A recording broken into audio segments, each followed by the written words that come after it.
이렇게 사회에서 정말 어떻게 보면 도움이 갈 수 없는 네. 그런 분들에게 마음이 간다는 건 정말 참 대단한 신 것 같습니다. 어쨌든 김현 선생님은 좀 아시다시피 꽤 훌륭한 책들을 많이 쓰셨어요. 뭐 이번에도 신간이 하나 나온 걸로 제가 알고 있는데 뭐 선생님 가지신 뭐 어떤 작품 이력 이런 뭐 책들 하고 이번에 새로 나온 책도 한번 좀 소개를 해주시면 감사할 것 같습니다. 뭐 제가 원래 책을 쓰려고 쓰게 된 건 아니고요. 이제 제 그런 경험들을 교사나 또는 뭐 사회복지사분들 또 정신과 의사 동료분들하고 나누다 보니까 강좌를 하게 됐는데요. 그 강좌를 녹취해서 어떻게 하다 보니까 책이 됐어요. 아마 그 교실 심리 그게 제일 먼저 나왔던 책인데 이제 교실에서 벌어지는 여러 가지 우리 친구들의 심리를 반영한 책이었는데 그 책이 좀 호절을 띄었고요. 그다음에 이제 저한테는 이제 상처와 비밀 시리즈라고 하는데 정신과 의사로서 만나는 많은 학생들이 공부를 잘하기보다는 공부를 싫어하고 내 인생의 가장 큰 상처가 공부로 받은 상처다. 그래서 어떤 여학생이 자기는 공부 상처가 제일 힘든 상처라고 해서 이제 아이가 말한 대로 그 공부에 상처받은 아이들을 위한 심리를 잘 정리해서 어쨌든 강의도 하고 그 책 제목이 공부 상처인데 그 책도 굉장히 어쨌든 호응을 얻었어요. 그래서 이 상처 시리즈 이제로 해볼까? 그런 또 와중에 그 다음 책이 교사들도 상처받는다. 아이들과 지내면서 선생님 너무 애들 편만 드는데 교사들도 여러 경로로 상처받는다 그래서 교사 상처 그래서 이제 2권의 상처의 책을 썼고요. 그 다음에 또 한동안 지금도 많이 오는데 굉장히 무기력하게 돼서 집에 뭐 안 나가거나 학교 가서도 잠만 자는 이런 아이들에 대한 수가 들고 이런 아이들 진료를 많이 하면서 또 무기력한 아이들의 심정을 들어보고 해서 무기력의 비밀. 그것도 이제 굉장히 그래도 호응이 좋았고요. 그 다음에 한때 우리 사회를 풍미했던 중이병의 비밀. 그렇게 이제 책이 있었고 최근에는 요즘 아이들도 정말 마음고생이 심하다. 여학생들이나 뭐 어쨌든 학생들이 와가지고 자기가 얼마나 심한 고생을 하는 줄 아느냐. 이는 반어법인 줄 알았더니 실제로 본인들이 진짜 마음이 얼마나 힘든지를 와서 얘기를 하고 이 마음이 자기네가 힘들다고 하는 것을 좀 어른들에 전해달라. 그래서 요즘 아이들 마음고생의 비밀이라는 이제 책을 최근에 집필을 해서 곧 이제 책은 나왔는데 4월 8일 다음 주부터 이제 판매가 될 예정인데 이것도 뭐 제가 뭐 독창적으로 썼다기보다는 재작년 겨울에 일본의 그 베데레 집 무카야치라는 선생을 만나면서 그분이 딱 그러더라고요. 어른들이 요즘 아이들이 하고 있는 다른 고생이 무엇인지 알아야 된다. 요즘 아이들 고생은 자기네 어른들이 했던 고생과는 다르다. 그 말에 차관이 되면서 이제 아이들한테 너도 무슨 고생하냐 물어봤더니 어떤 여학생이 자기 진짜 고생한다. 그래서 무슨 고생하냐 했더니 자기는 뱃속에서부터 고생하고 태어났다. 무슨 얘기냐 그랬더니 자기는 태교를 영어로 했다고 엄마가 들었는데 영어 태교를 했다는 말을 들으면서 느낌상 탯줄로 영어 알파벳이 왔다 갔다 한 것 같은 그런 느낌을 받으면서 이 공부에 대한 압박을 뱃속에서부터 받고 그 다음에 뭐 3세 때 공부 시작했고 이런 여러 과정을 거치면서 정말 자기가 외동딸인데 하나밖에 없는 외동딸로서 사는 게 정말 부담스럽다.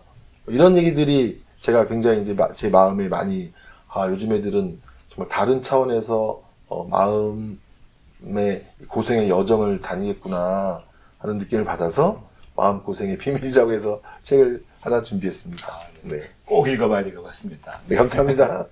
그리고 잠깐 뭐 그 내용을 좀 해서 네. 도대체 요즘 아이들이 네. 어떤 고생을 하고 있는지 아이들이 좀 얼마나 아파하고 있는지를 한번 선생님의 시각으로 한번 어떻게 아파하는지를 한번 말씀해 주실 수 있으실까요? 초등학생들을 많이 보진 않지만 초등학생들이 와서 가장 많이 얘기하는 마음의 아픔은 수치심인 것 같아요. 이제 엄마가 너 슬슬 기대가 달라진다. 엄마 욕심에 성이 안 차다.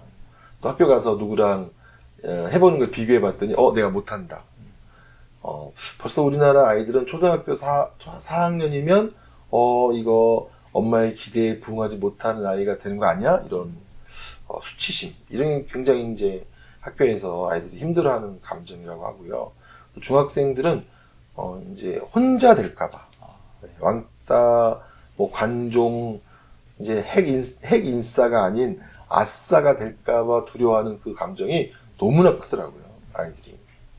어떻게든 그 친구와 어울려야 되고, 친구 그룹 안에 들어가야 되고, 외로워질까봐 정말 걱정하는 게 중학생들의 모습이었고, 고등학생들은 또, 자기가 이제 이 고등학교를 마치면 어른이 된다고 하는 거에 대한 불안. 남학생들이 와서 자기가 곧 군대 가서 총을 쥔다. 자기한테 과연 총을 국가가 맡길 것인가. 내가 무슨 짓을 할 줄 안다고 나한테 맡기느냐. 그러면서 자기는 어른 된다고 하는 것이 불안하다. 그런데다가 또 요즘 대학교를 졸업했다고 해서 정규직에 취직한다 이런 게 좀 꿈 같은 일이 된 것 같아요. 올해 그 통계 얘기를 들어보니까 2019년 4년제 대학 졸업생 중에 정규직으로 취업한 사람은 10%라고 하더라고요. 나머지 90%는 실업이거나 취업 준비이거나 아니면 비정규직 취업이어서 정말 예전처럼 이렇게 취업을 걱정하지 않아야 되는 게 아니라 정말 정규직 취업은 어려운 시대에 우리 자녀들이 진짜 일자리 걱정하면서 고등학교 때부터 지내야 되는 형편이 됐다. 오히려 우리 시대가 더 훨씬 나았다라고 말할 수 있겠는데요. 그러다 보니까 고등학생들은 굉장히 불안한 시대를 삽니다. 저희는 힘들었지만, 초창기 좀 힘들었지만, 이제 나이가 들수록 사회가 좋아져서, 그러면 성장하는 사회에 살면서 희망을 가질 수 있었는데, 요즘 자라나는 세대들은 불황기에 태어나서, 국가의 경제 성장률이 3%를 넘지 못하는 시대를 살아가면서 희망을 갖기가 과거보다 더 어려운 그런 시대적 분위기를 사는데 더 어려운 건 뭐냐면 자꾸 어른들이 자기 시대만 생각하고 자기가 클 때 그렇게 막 욕망과 꿈과 하면 된다 이런 생각만 가지고 혼내는 거 있죠. 이 시대를 이해하지 못하는 어른으로서 자기 생각만 하고 아이들을 못났다고 못한다고 왜 이렇게 자신감이 없냐 혼날 때 아이들이 진짜 더 서럽다 이런 것이 그런 게 그런 어려움들이 요즘 아이들이 말하는 마음고생의 주요 내용인 것 같아요. 네. 진짜 어떻게 보면 입장을 바꿔 생각하면 진짜 내가 그렇게 살아도 힘들 것 같은 그런 느낌이 드는데 우리 기성세대의 한 일원으로서 사실 저희가 잘못하고 이해하지 못하고 받아들이지 못한 것들이 우리 아이들에게 상처를 주는 것 같다 그런 생각을 할 수밖에 없을 것 같습니다. 사실 이렇게 상처를 받은 아이들이 또 실제로 보면 많이 아프고 정신적으로 건강하지 못하고 그럴 텐데요. 선생님 개인적으로 생각하실 때 정신적으로 건강하다 이게 과연 무슨 의미일까요? 정신적으로 건강한 건 어떤 것을 건강하다고 생각하시는 것 같으십니까? 정신적 건강의 범위는 굉장히 넓을 것 같지만 제가 그냥 저희 주변의 동료들하고 얘기할 때 많이 인용하는 것은 마이클 아이건이라는 정신분석가가 한 말 중에 비록 상처는 받았지만 품위를 잃지 않고 살 수 있는 힘 이게 정신건강의 힘이다 이렇게 표현한 적이 있고 또 그런 모임도 있어요.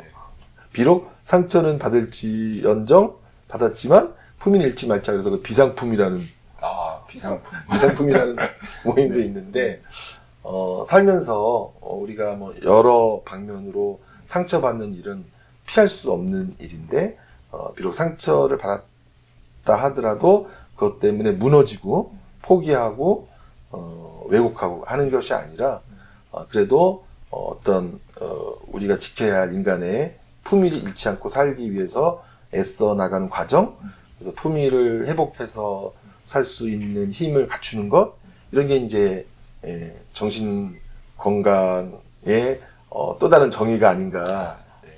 물론 레질리언스 여러 가지 표현하지만 제 개념으로 제가 최근에 좀 가장 감동받은 개념으로는 상처는 받을지언정 품위를 잃지 않게 하는 힘. 네. 네. 비상품. 네. 정말 좋은 단어인데 네, 네. 비상품을 하려면 네. 어떻게 해야 될까요? 사람들이 정말 힘들고 어려울 때 품위를 잃어버리는 분들이 너무 많거든요. 네. 근데 과연 내가 비상품을 하려면 어떠한 방법이 있으면 비상품을 할 수 있을까요? 저희가 그 비상품 함께하는 모임의 또 표 중 하나가 행복은 타인으로부터 온다는 거거든요. 행복은 타인으로부터 온다.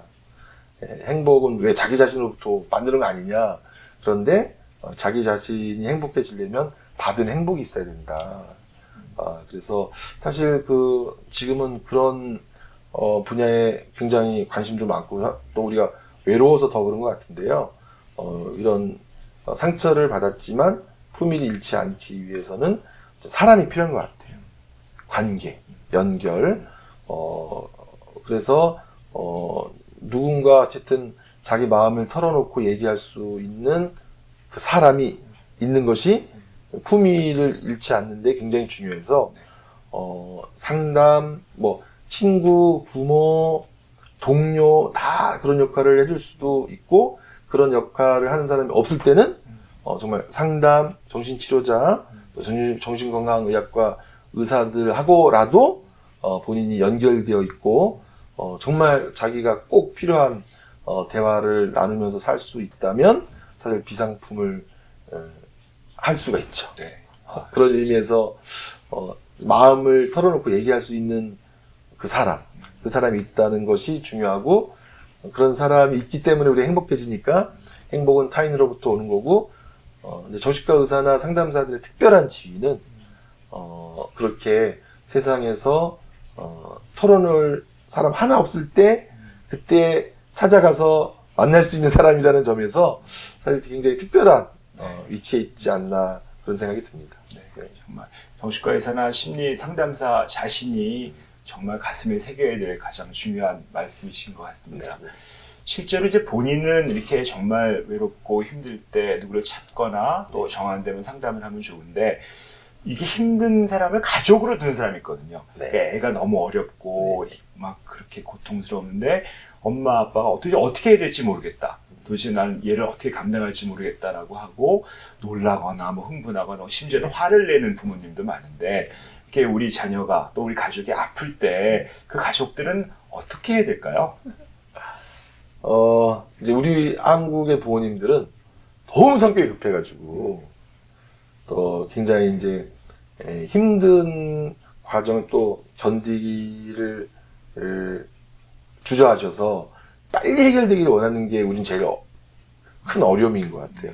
조급하시고 다혈질에 조급하시고 아주 환상적인 매직한 무슨 마법이 있는 것처럼 생각하시는데 일단은 저는 이제 그런 부모님들을 만나면 일단 그런 부모님들을 안심시키는 것부터 우리가 해야 될 것 같아요. 안심시키는 것부터. 그리고